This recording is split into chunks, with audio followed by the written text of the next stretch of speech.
Okay, is my volume okay if I'm about like this? Can you tell if that looks okay or sounds okay? So, okay, great. So this is a video where I'm going to try to do some coding. This is a video I'm making for my creative coding class as a way to show this project that they're working on right now piece by piece, and I'm kind of going to build it piece by piece. I'm doing this in Python. I'm going to be making a poem just like they're going to be making a poem, and I thought it'd be fun to try to take it step by step as I figure out how to do this, because this is a project that I haven't actually done yet, so I want to see how this goes. So I'm going to work through some things on here. I'm going to assume that if you're watching this video, you already know how to set up Python Notebook, and you've got a system set up for that and an environment set up for that. I'm going to be starting mine with Jupyter Notebook, and then I'm going to get into that Python Notebook here and work through a few things in about 9 minutes left. We'll see how far along I can get. So I started mine with Jupyter Notebook here, but if you have yours with Anaconda, that would work slightly differently, but you'd end up in the same place here. And I'm going to make a new project for this. I started practicing a little bit last night just so I'd have a sense of what I'm doing. But this is a Python 3 notebook, and I'm going to be writing some code here that generates a poem that has some rhyme and some meter, hopefully. Just as a good starting point, typically, I'm going to need a couple things for sure that I know of, even though I haven't done much yet. I'm going to go ahead and use text blob. So get text blob. I've also pretty sure I'm going to need random at some point. And so I'll go ahead and import those and make sure that those are working okay. They seem fine. For this poem, I'm going to be creating a template and then changing out pieces of that template. So I'm going to create a new variable called template, and I'm going to use this notation with 3 double quote marks like that to write my template here in the middle of it. So this is just, I thought of this already. This is a little rhyme that we're going to use as the basis for this poetic generation. So we'll say, I am a walrus.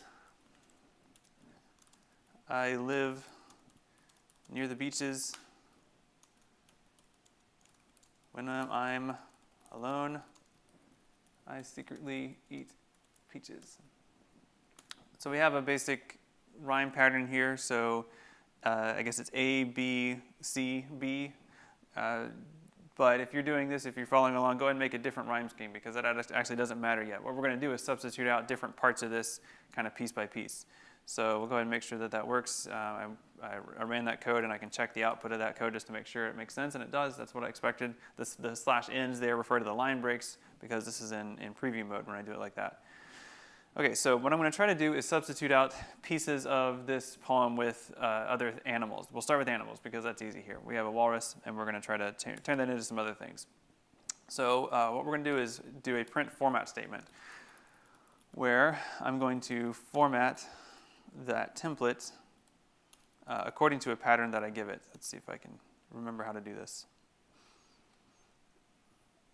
All right, so I think this will work. So we're going to give it a couple of variables here. And that actually, let me, I'm going to make a new variable called arranged just to kind of hold the formatted poem piece by piece. We'll call it arranged, and we'll say that it's going to take the format here. So I'm taking the template variable here, and then I'm passing the format constructor to it, and I'm going to give it 2 things to construct at this point. I'll just say, I'll give it some static values just to test that this actually works.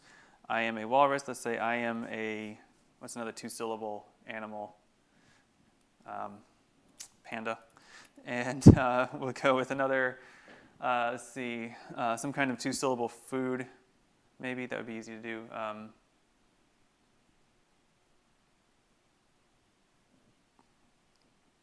Olives. We'll say olives. I don't know. So that part of trying to think of a random thing that has 2 syllables, that's what we're going to write some code to do for us, so we don't have to get stuck on that.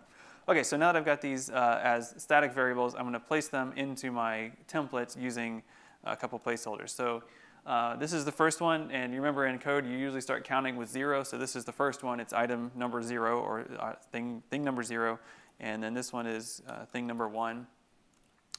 So let's see if everything works here. Okay, the syntax is correct, so let's go ahead and print the arranged poem and see how that looks. Okay, so now the poem says, I am a panda, I live near the beaches, when I'm alone I secretly eat olives. We're not rhyming anymore, but that's okay, we'll get to that eventually. Okay, so like I said, sometimes it's hard to come up with just random things that are 2 syllables off the top of your head. That's writing, and sometimes that's hard to do yourself. So we're going to write some code that's going to help us with that.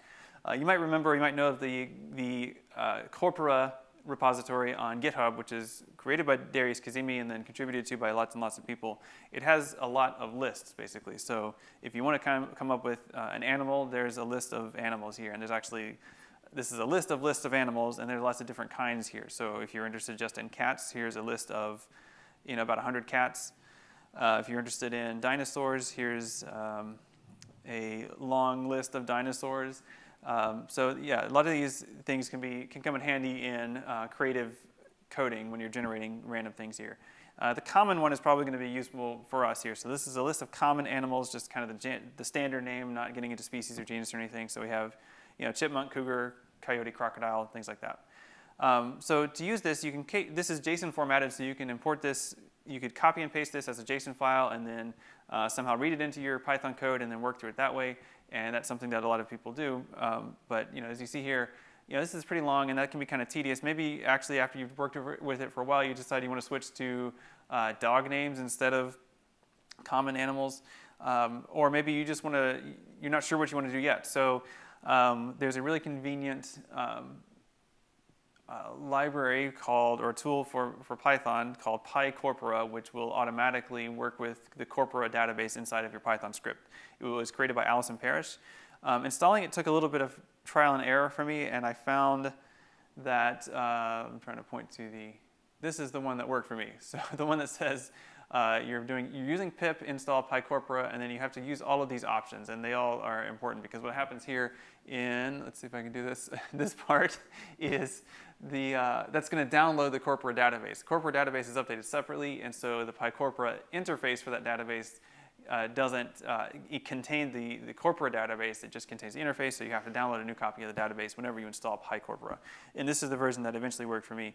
So if you're doing this this is a pip line, which is a shell command. So if you're doing this in your notebook, you remember you have to use the exclamation point notation. So just do that and then copy and paste, and this should tell me that I already have it. So yeah, I already have this. But the first time you run it, it takes a little bit of time because it actually downloads this big file and then unzips it and then puts it into the data structure.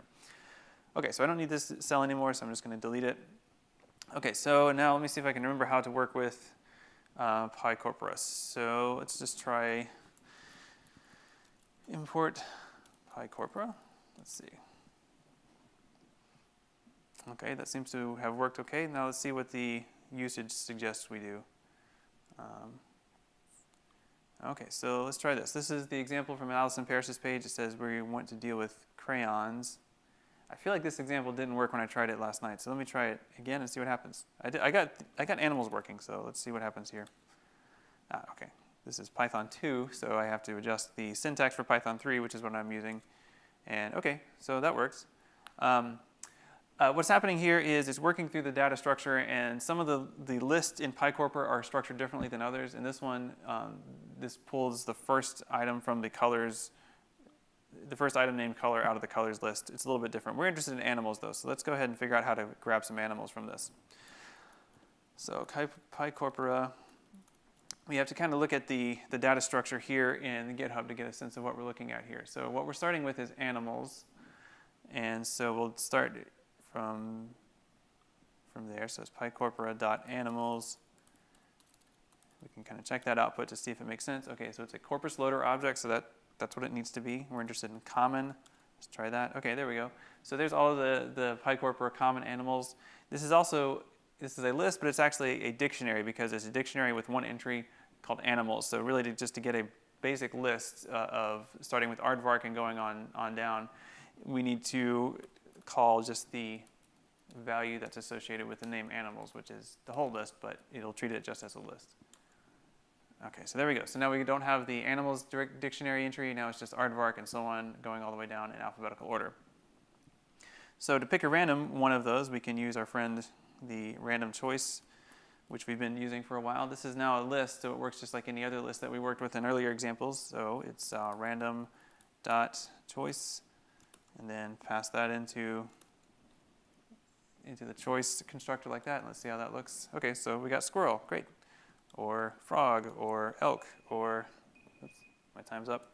Let me just stick this into the template so we can at least see it working. So what we're going to do here is after we've created our template, we're going to pull up a random animal. So we'll say animal equal, we'll give it the name animal, and then we'll assign it this value here that we just tested in the cell below. So we're just going to be assigning a random choice from the PyCorpora interface to the corpora database to this variable animal, and we're going to stick it into the template by replacing the static thing we did earlier where we came up with panda. We're going to do that with animal instead. So let's see how that looks. I'm a raccoon. I live near the beaches. When I'm alone, I secretly eat olives. I'm a raccoon again. Oh, we need to rerun the code both times. I'm a goat. I'm a chameleon, and so on. So that's the beginning. We have more things to do in terms of making this a poem, like figuring out how to make sure the meter matches, which we can do with the pronouncing library, and then how to figure out the rhyme as well. So a few more things to go, but that's a good start.